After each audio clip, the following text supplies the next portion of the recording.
তো হ্যালো বন্ধুরা, কেমন আছো তোমরা সবাই? আশা করি ভালোই আছো। তো আজকে এসে গেছি আরও একটা নিউ ব্লগ নিয়ে তোমাদের সাথে শেয়ার করব বলে। তো আমার ঢুঙ্কুর মা ব্লগ চ্যানেলে তোমাদের সবাইকে স্বাগতম। বড়োদেরকে প্রণাম আর ছোটোদেরকে ভালোবাসা জানাই। তো আজকে এসেছি আমি একটা রেসিপি নিয়ে। আজকের রেসিপিটা হলো কাঁঠালের তরকারি কিভাবে আমরা বানাই বাঙালি স্টাইলে, সেটাই তোমাদের সাথে শেয়ার করব বলে। তো দেখো বন্ধুরা, আমি প্রথমে হাতে একটু সর্ষের তেল মেখে নিয়েছি, একটু হাতে আর একটু বটিতে মেখে নিয়েছি। খুব আঠা থাকে কাঁঠালে, তার জন্য মেখে নিয়েছি। তো আমার কাঁঠালটা কাটতে খুব অসুবিধা হচ্ছিল, খুবই শক্ত ছিল কাঁঠালটা, কাটতে খুব কষ্ট হচ্ছিল। তো যাই হোক বন্ধুরা, যেমনে সেমনে করে দু টুকরা করে নিয়েছি কাঁঠালটাকে, অনেক কষ্ট করে। তো তো ছোটো ছোটো টুকরো টুকরো করে আমি কেটে নিচ্ছি কাঁঠালটাকে।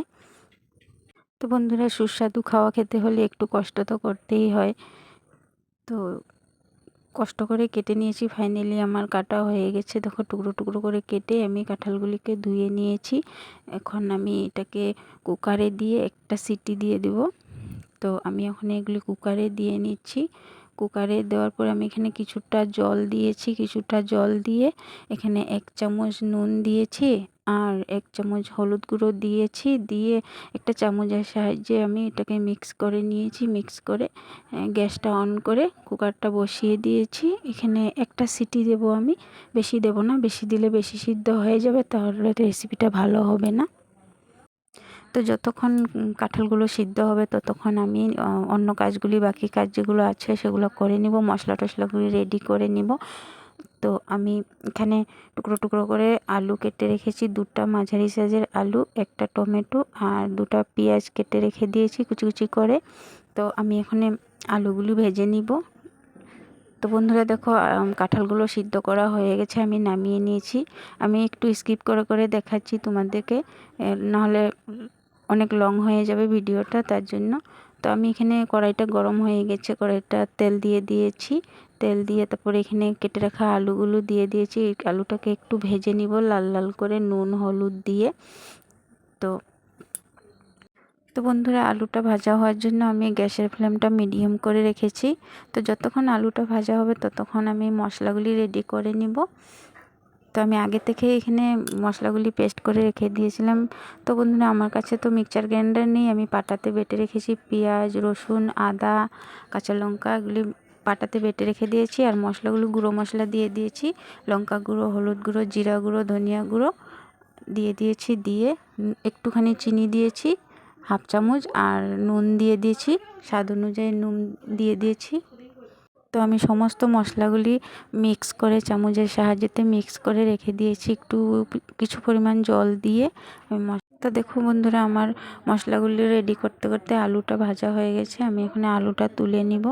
আর যে আলু ভাজার তেলটা ছিল, সে তেলটাতে আমি ওখানে যে সিদ্ধ করে রাখা কাঁঠালগুলো, সেগুলোকে অল্প ভেজে নিব।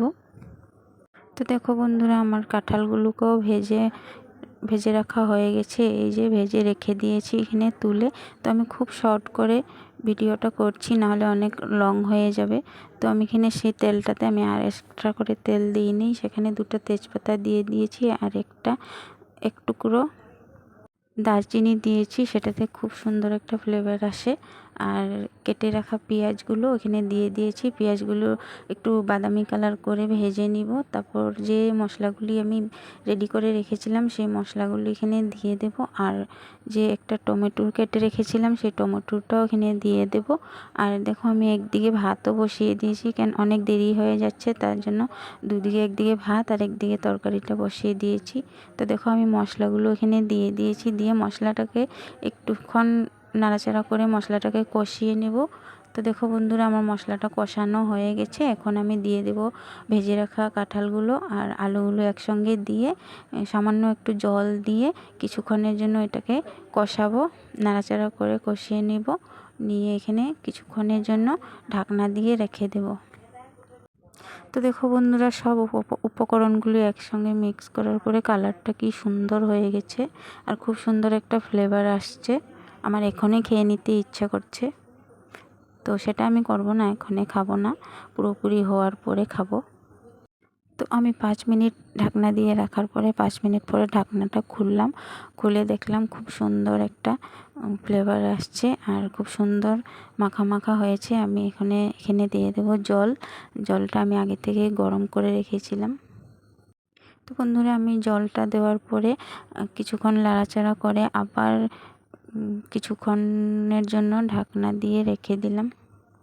তো বন্ধুরা আমি জলটা খুব বেশি দিইনি, খুব অল্প পরিমাণ দিয়েছি। খুব বেশি জল দিলে খেতে ভালো লাগে না।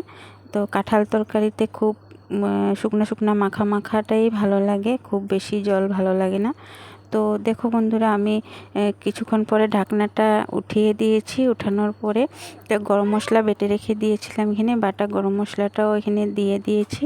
দিয়ে দেওয়ার পরে কিছুক্ষণ নাড়াচাড়া করার পরে তো দেখো রেডি হয়ে গেছে আমার কাঁঠালের তরকারি। তো আজকের এটা ছিল রাত্রেবেলার ডিনার। তো খুব দেরি হয়ে গিয়েছিল, তো আমি ফটাফট করে ভাত বেড়ে নিয়েছিলাম আমার ছেলে মেয়েকে খাওয়ানোর জন্য। এটা আমি খাবো না, আমার ছেলে মেয়েকে খাওয়াবো, খাইয়ে ঘুম পাড়িয়ে দেবো। তো কালকে সকালবেলায় স্কুল আছে, তার জন্য আগে ওদেরকে খাইয়ে নেব, তারপরে খাবো আমরা দুজন। তো দেখো কালারটা কি সুন্দর হয়েছে বন্ধুরা, গরম গরম ভাত আর এরকম একটা রেসিপি হলে তো খুব জমে যাবে। তো বন্ধুরা আমার আজকের এই রেসিপিটা তোমাদের কাছে কেমন লেগেছে কমেন্ট বক্সে গিয়ে কমেন্টে অবশ্যই জানাবে। তো বন্ধুরা আজকের ভিডিওটা এখানেই শেষ করলাম। Tata, bye bye.